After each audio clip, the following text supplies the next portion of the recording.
Hello everyone, the December review here. The new Feist album came out a couple of weeks back and there's this track on there called Borrow Trouble. You gotta hear this.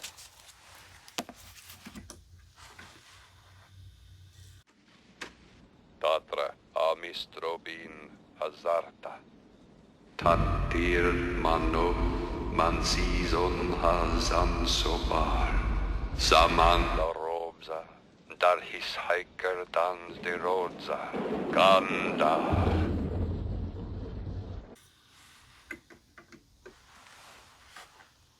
I know that's not good. Drop like a stone, like a bag of dead weight.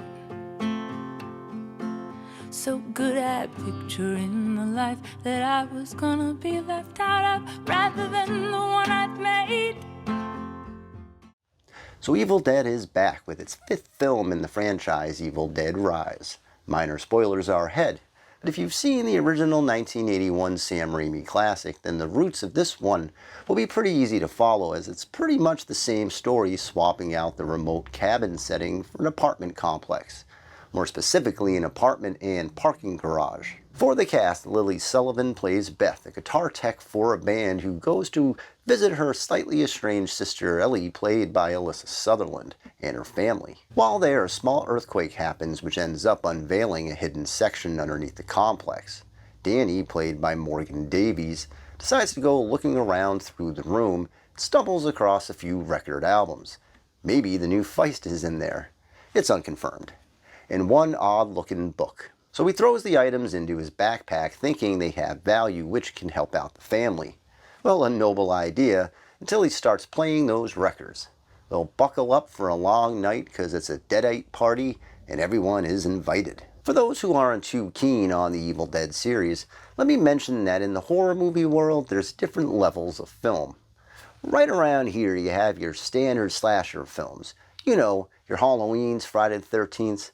Mostly tame affairs, or at least a 5 on the carnage and shenanigans scale. Then up here, you have the Evil Dead. Not tame, and certainly not subtle. The idea is to throw everything it can at its audience, and just when you think it can't get any crazier, well, it usually does. And it's by destroying everything in its path. The original films had a low-budget charm to them. Sure, we all know Sam Raimi for his excellent Spider-Man trilogy, Team Toby and Kirsten here, and his most recent trip behind the camera with Doctor Strange and the Multiverse of Madness, but he started his career with these little horror gems that stood way out from the field, mainly because of its creativity, originality, and of course, Bruce Campbell. Hey, what's that you got on your face? Huh?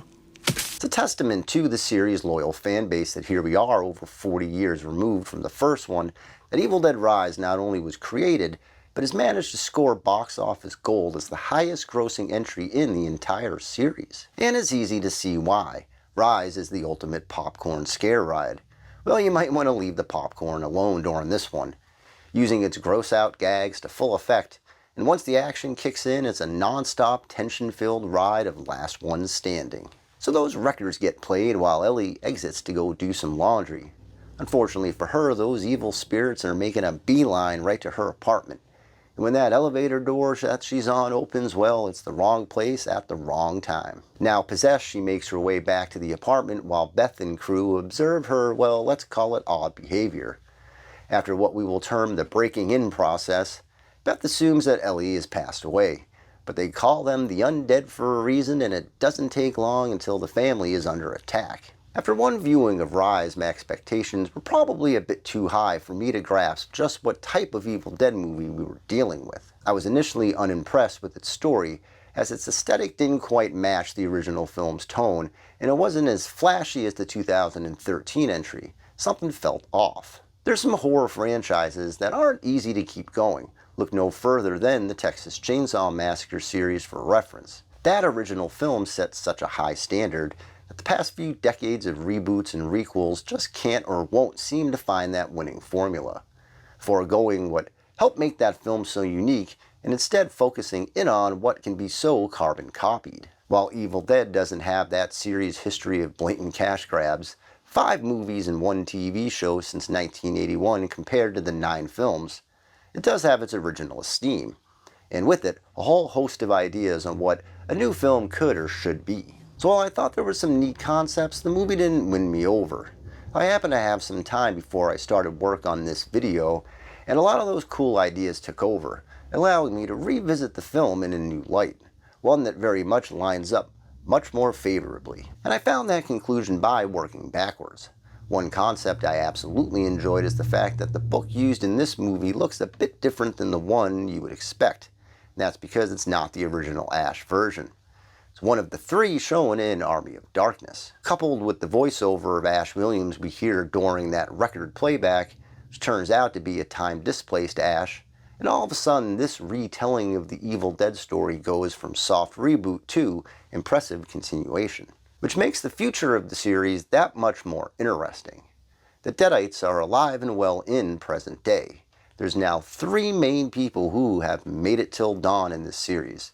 If the TV show taught us anything, forces will need to combine, all with knowledge of the book. For the movie itself, while it's a retelling in ways of the original film, it ends up doing so in a rather entertaining way. There's all the callbacks you could imagine with groovy one-liners and of course a chainsaw, and the way that the exits have been compromised. In the original, it was the bridge being taken out. Here, the stairs, elevator, and fire exits all have been diminished. The film really plays up its family dynamic by making its head of the household its main Deadite. It's used to manipulate the rest of the family, all while not knowing who the next one is to join them. One overlooked aspect of Raimi's films in the series is its humor. Parts 2 and 3 really went for the Three Stooges approach at times, infusing a few laughs into the horror world. With Rise, the humor isn't as obvious as those films, but there's a wink around many more turns than one would expect. Look no further than the eyeball callback for reference. Plus there's a moment where one Deadite gets rendered a bit incapacitated. Enter 2 others who essentially join together to create an almost King Ghidorah version. If you take a step back, the idea alone is pretty funny. Director Lee Cronin washes the film out in muted tones, foregoing 2013's more vibrant palette and keeping things dark, much like the subject matter. It's easy to see why Sam chose Lee for this one, as the confidence behind the lens is ever present, even without many studio films under his belt. Alyssa Sutherland gets a lot of the film's best moments. She gets put through the ringer in multiple ways, from the emotional weight early on in human form, to that unfortunate elevator ride into Deadite. It's a pretty menacing role overall. Sullivan as well is up to the task in our Ash Williams position. Overall, Evil Dead Rise is an action-packed, blood-soaked roller coaster that doesn't really let up until the credits roll. I was skeptical of what could be next for the franchise, but with Raimi, Tappert, and Campbell all involved, it was foolish for me not to have faith. It's a twisted retelling of what happens once you play back the book's translations. It works well as its own film and manages to open up the Evil Dead world into a possibility of even bigger things.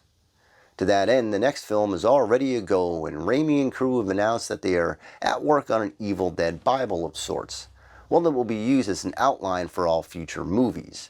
Yes, that's plural. The Evil Dead franchise isn't for everyone, but for those who don't mind the over-the-top material, Rise is very much worth your time. I give the film 4 out of 5 on the Deadite scale. Borrowed trouble. I live on borrowed time.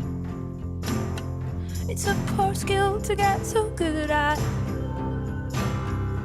making wrong what is all